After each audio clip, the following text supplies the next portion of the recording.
Kita kembali berjumpa Bapak Ibu Saudara di dalam pemahaman Alkitab. Pada hari ini kita akan melanjutkan pemahaman Alkitab dari kitab Kejadian, pasal yang kelima. Saudara-saudara, waktu yang lalu kita sudah membahas mengenai keturunan Kain dan juga perkembangan masyarakat yang dibentuk oleh keturunan Kain yang sangat berkembang itu. Tetapi pada bagian akhirnya saudara, kita melihat bahwa Tuhan membuat garis yang lain, garis keturunan yang lain, yaitu keturunan Set. Dan daftar keturunan Set inilah yang dituliskan di pasal yang kelima. Saudara-saudara, pada pasal yang kelima kita membaca silsilah. Ya. Kadang-kadang kalau kita membaca bagian silsilah ini orang menjadi bosan karena ini hanya menuliskan urut-urutan nama, sama seperti kalau kita juga mungkin mempunyai silsilah hanya urut-urutan nama. Tetapi sebenarnya saudara-saudara, penulisan silsilah ini sangat penting dan bermakna. Karena di dalamnya tersirat arti atau makna yang sangat berguna untuk kita perhatikan.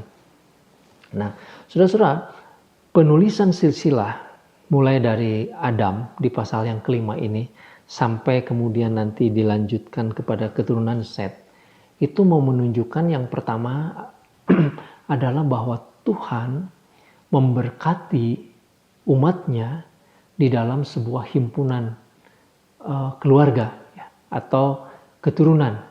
Jadi saudara-saudara, menampilkan garis keturunan semacam ini mau menunjukkan bahwa inilah berkat yang Tuhan berikan. Tuhan memberkati manusia. Dan buktinya adalah bahwa Tuhan tetap menjaga keturunan itu. Itu yang pertama yang perlu kita mengerti. Baik, saudara-saudara, kita akan mencoba untuk membaca bagian ini sepenggal-sepenggal. Dan kita akan melihat ada bagian-bagian yang mungkin bisa kita komentari. Ya. Mari kita membaca dari ayat 1. Inilah daftar keturunan Adam.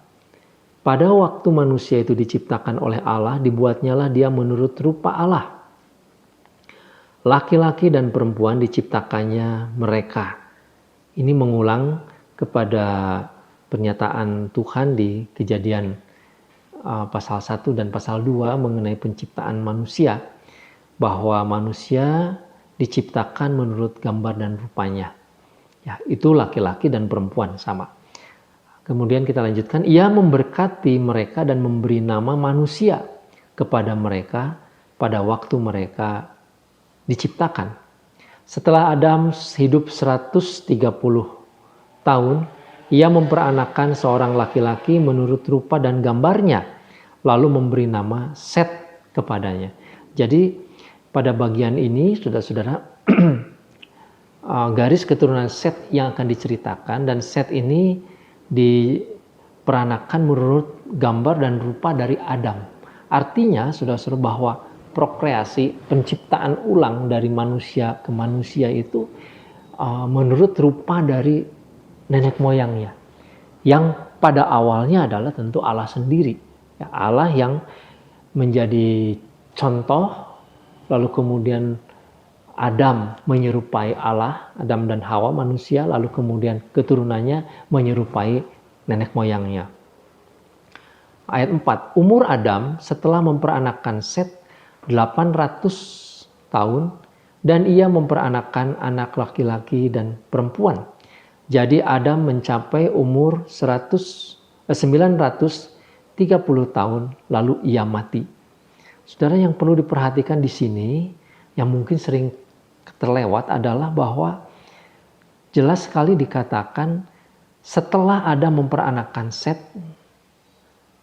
Adam juga memperanakan anak laki-laki dan perempuan. Berarti hal ini bisa menjawab pertanyaan orang, saudara-saudara, yang seringkali secara iseng bertanya, Kain itu menikah dengan siapa? Set menikah dengan siapa? Bagaimana bisa ada keturunan yang banyak ya, dan lain sebagainya.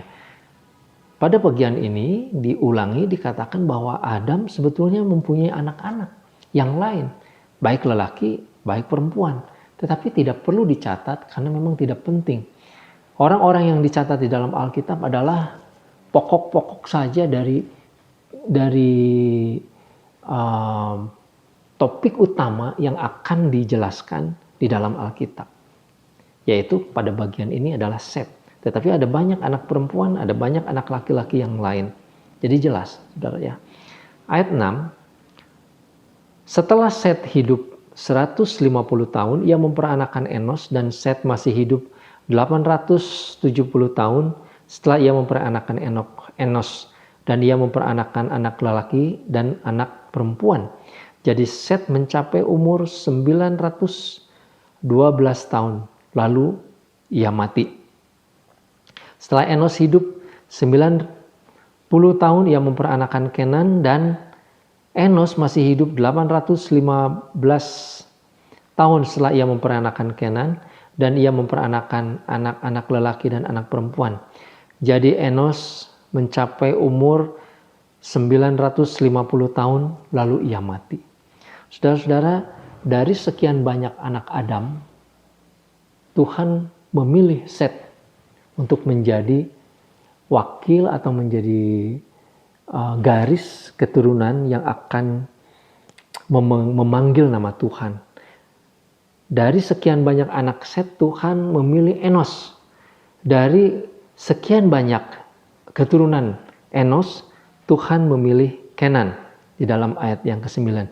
Dan itu terus terjadi. Jadi saudara-saudara, kita melihat garis keturunan yang dijaga oleh Tuhan adalah keturunan-keturunan yang memanggil nama Tuhan.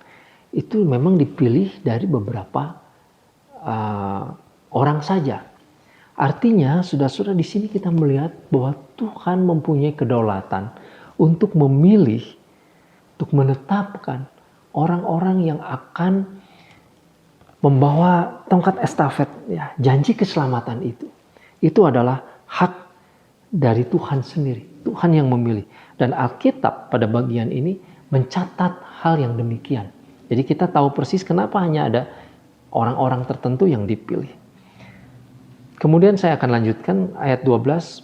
Setelah Kenan hidup 70 tahun, ia memperanakan Mahaleel. Dan Kenan masih hidup 840 tahun setelah ia memperanakan Mahaleel, dan ia memperanakan anak-anak lelaki dan perempuan. Jadi Kenan mencapai umur 990 tahun, lalu ia mati. Ayat 15.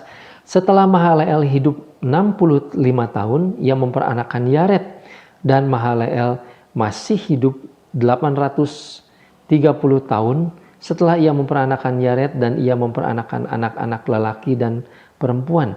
Jadi Mahaleel mencapai umur 895 tahun, lalu ia mati. Setelah Yared hidup 162 tahun, ia memperanakan Henok, dan Yared masih hidup 800 tahun setelah ia memperanakan Henok, dan ia memperanakan anak-anak lelaki dan perempuan. Jadi Yared mencapai umur 962 tahun, lalu ia mati. Nah, ini gambaran yang hampir sama. Tetapi ketika ayat 21, saudara, ini ada hal yang khusus. Ayat 21, setelah Henok hidup 65 tahun, ia memperanakan Metusalah.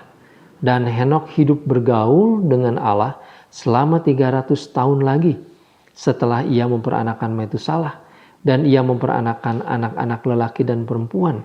Jadi Henok mencapai umur 365 tahun, dan Henok hidup bergaul dengan Allah, lalu ia tidak ada lagi sebab ia telah diangkat oleh Allah.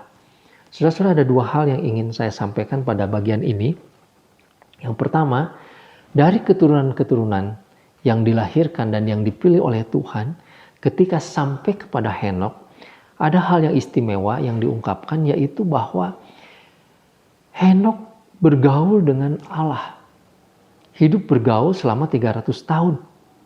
Saudara-saudara, pada bagian ini Alkitab ingin menceritakan kepada kita bahwa Tuhan bukan hanya memberkati orang-orang yang dipilih ini, orang-orang yang memanggil nama Tuhan ini, tetapi juga memberikan kesempatan kepada orang-orang ini untuk hidup dekat dengan Allah, bergaul.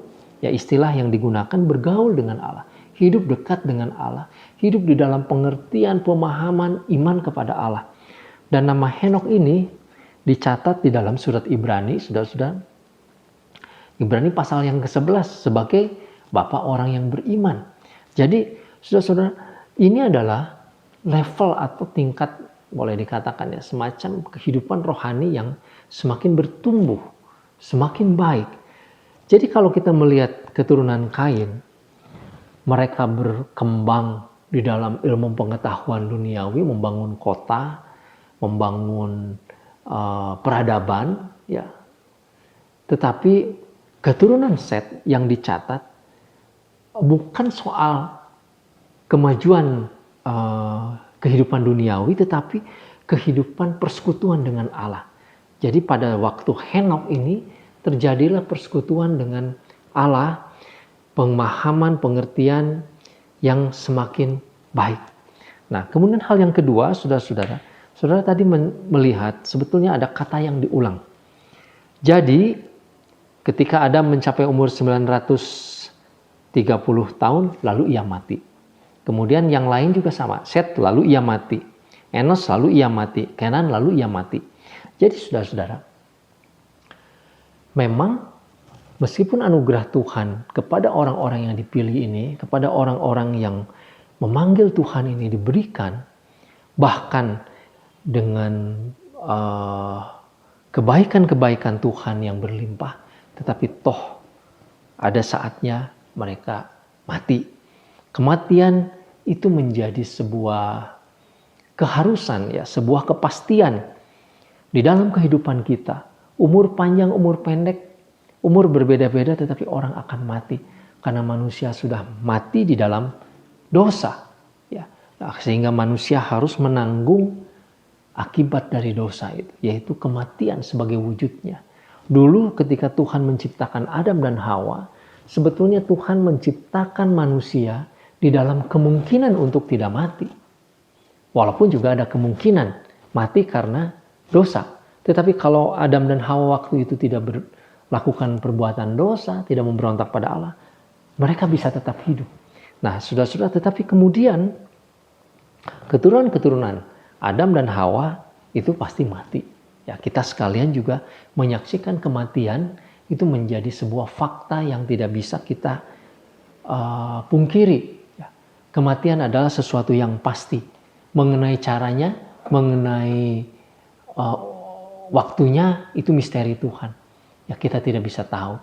Tidak ada orang yang bisa melawan hal itu. Raja yang besar, raja yang hebat, penguasa yang lalim sekalipun tidak bisa melawan kematian. Bahkan saya punya keyakinan teknologi yang canggih pada masa yang akan datang dengan stem cell misalkan, dengan segala macam teknologi, saudara-saudara, itu juga tidak akan bisa melawan kematian. Umur badan bisa lebih kuat, jasad bisa dimumikan, bisa masih utuh mungkin sampai umur 2000 tahun, 3000 tahun, tetapi itu menjadi jasad, menjadi jenazah. Bukan orang hidup. Kematian tidak bisa ditolak. Nah, tetapi saudara, ketika sampai kepada Henokh, kita melihat bahwa Tuhan di dalam kedaulatannya juga bisa mengangkat orang yang hidup tidak mengalami kematian. Dan itu hanya terjadi kepada Henokh dan Elia. Ya, nanti kita lihat di kitab yang lain, Elia juga tidak mengalami kematian. Hanya dua orang ini, Henokh dan Elia. Artinya saudara-saudara, Tuhan memang berdaulat. Tuhan memang mempunyai, Tuhan berkuasa untuk menyatakan apapun yang Dia mau. Meskipun hukum alam itu tetap terjadi ya, kepada manusia, kepada alam semesta ini. Tetapi Tuhan bisa membuat pengecualian. Nah, kita akan lanjutkan sekarang ayat 25 sampai ayat terakhir. Setelah Metusalah hidup 187 tahun, ia memperanakan Lamek. Dan Metusalah masih hidup 782 tahun. Setelah ia memperanakan Lamek, dan ia memperanakan anak-anak lelaki dan perempuan. Jadi Metusala mencapai umur 969 tahun lalu ia mati. Setelah Lamek hidup 182 tahun, ia memperanakan seorang anak laki-laki dan memberi nama Nuh kepadanya. Katanya, anak ini akan memberi kepada kita penghiburan dalam pekerjaan kita yang penuh susah payah di tanah yang telah dikutuk oleh Tuhan. Dan Lamek masih hidup 550 tahun setelah ia memperanakan Nuh, dan ia memperanakan anak-anak lelaki dan perempuan. Jadi Lamek mencapai umur 770 tahun lalu ia mati. Setelah Nuh berumur 500 tahun, ia memperanakan Sem, Ham, dan Yafet. Silsilah ini saudara-saudara diakhiri oleh Nuh. Siapa Nuh? Nanti kita akan lihat di pasal 6 yang kisahnya menjadi bagian penting. Nah, tetapi memang pasal 5 sengaja mengakhiri silsilah itu pada Nuh, karena Nuh adalah orang yang istimewa. Nuh adalah anak yang diberikan menjadi penghiburan di tengah-tengah segala kesusahan, di tanah yang terkutuk, di tanah yang penuh dengan penderitaan.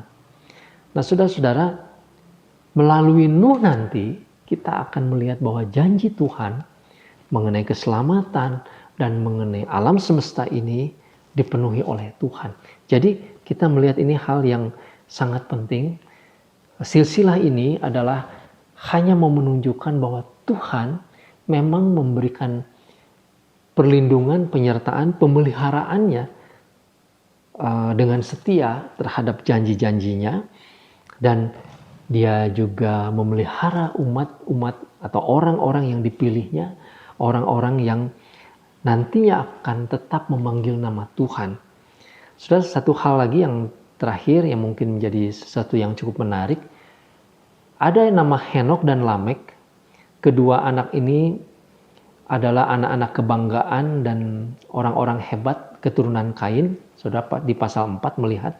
Tetapi Henok dan Lamek di pasal 5 keturunan Set adalah orang-orang yang memanggil nama Tuhan, bahkan bergaul dengan Tuhan dan mengenal Tuhan sangat jelas. Jadi saudara, ini seperti penulis Alkitab ini mau mengkontraskan. Ini memang ada dua jalur garis kelompok manusia yang berbeda, meskipun namanya sama, ya Henok dan Lamek. Nah, kira-kira begitu saudara. Ya, kiranya Tuhan memberkati kita dan kita akan tetap mengikuti bagaimana Tuhan membangun peradaban kemanusiaan ini melalui cara Tuhan, yaitu dengan memberkati orang-orang yang memanggil nama Dia. Tuhan memberkati kita, saudara. Sampai jumpa. Mari kita berdoa. Tuhan, tolonglah kami supaya kami semakin mengerti apa yang menjadi rencana dan kehendak Tuhan di dalam sepanjang sejarah, dan kami juga mau semakin mengerti apa yang menjadi kehendak dan rencana Tuhan di dalam kehidupan kami. Mohon berkat-Mu, dalam nama Tuhan Yesus kami berdoa. Amin. Sampai berjumpa kembali.